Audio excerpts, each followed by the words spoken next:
अब देखिए बच्चे, मैं आपको रसखान जी का चौथा सवैया पढ़ा रही हूँ। ठीक है।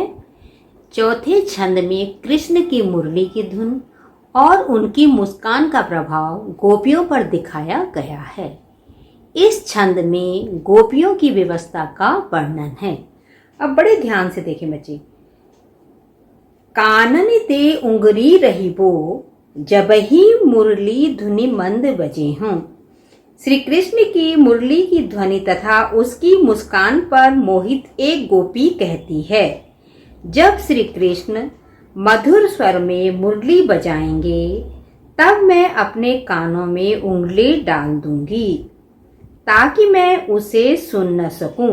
बड़े ध्यान से देखो बच्चे कि श्री कृष्ण की मुरली की ध्वनि तथा उनकी मुस्कान पर मोहित एक गोपी कहती है, जब श्री कृष्ण मधुर स्वर में मुरली बजाएंगे तब मैं अपने कानों में उंगली डाल दूंगी ताकि मैं उसे न सुन सकूं।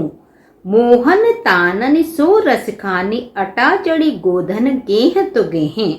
अब देखो, ऊंची मोहन तानन, मन को मोहने वाले तान से क्या करें।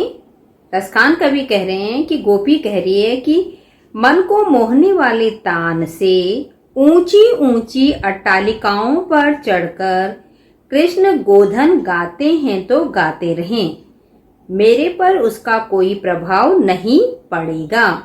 अब देखो यहाँ पे बच्चे, यहाँ पे गोधन का मतलब है ब्रज में गाया जाने वाला लोकगीत। तो क्या कह रही है गोपी पहली लाइन में कि श्री कृष्ण की मुरली की ध्वनि तथा उनकी मुस्कान पर मोहित एक गोपी कहती है, जब श्री कृष्ण मधुर स्वर में मुरली बजाएंगे तब मैं अपने कानों में उंगली डाल लूंगी ताकि मैं उसे न सुन सकूं। ठीक है।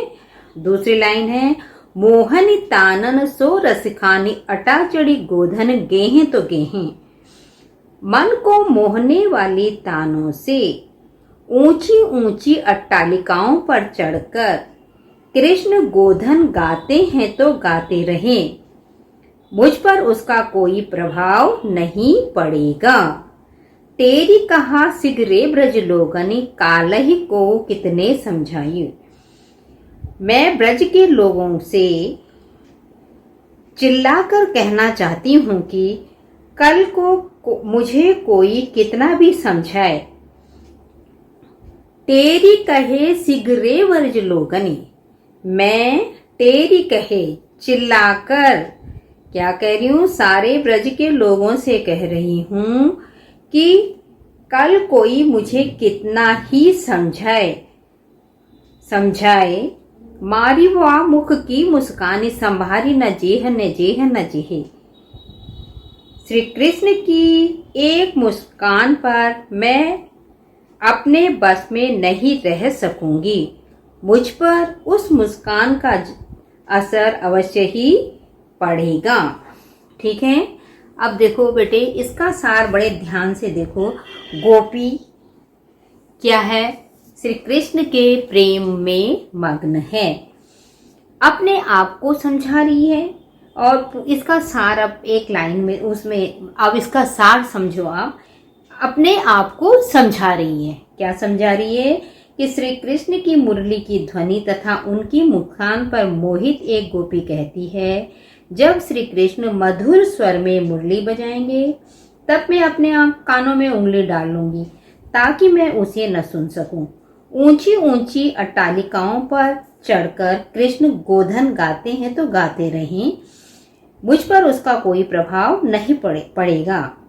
मैं ब्रज के लोगों को चिल्लाकर कहना चाहती हूँ कि कल को मुझे कोई कितना भी समझाए, पर श्री कृष्ण की एक मुस्कान पर मैं अपने वश में नहीं रह सकूंगी, मुझ पर उस मुस्कान का असर अवश्य ही होगा।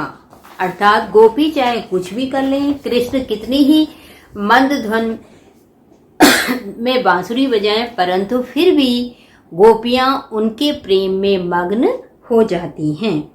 अब देखिए बच्चे, इसमें लघु प्रश्न है, गोपी कानों में उंगली क्यों डालना चाहती है। देखो फर्स्ट लाइन का, ठीक है। क्यों डालना चाहती है वन वर्ड में? जिससे वह श्री कृष्ण की मुरली की मधुर ध्वनि न सुन सके और स्वयं पर नियंत्रण रख सके। ये जरूर लिखना है बेटे। जिससे वह श्री कृष्ण की मुरली की मधुर ध्वनि न सुन सके और स्वयं पर नियंत्रण रख सके। दूसरा क्वेश्चन है इसमें, गोपी ने श्री कृष्ण की मुस्कान को कैसा बताया?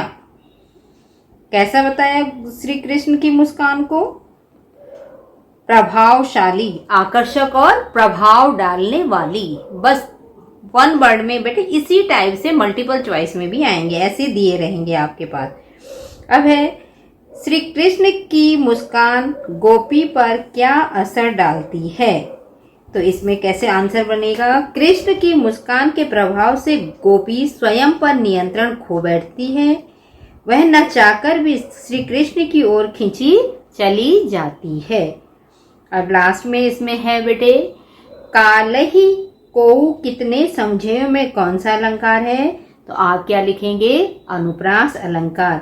कवि की भाषा क्या है? ब्रज भाषा। तो इस तरह से बेटे आपका ये चैप्टर कंप्लीट हो गया। एक्सरसाइज के जो क्वेश्चन है सेम वही हैं जो मैंने पाठ पढ़ाते हुए आपको, काव्य पढ़ाते हुए समझाए हैं।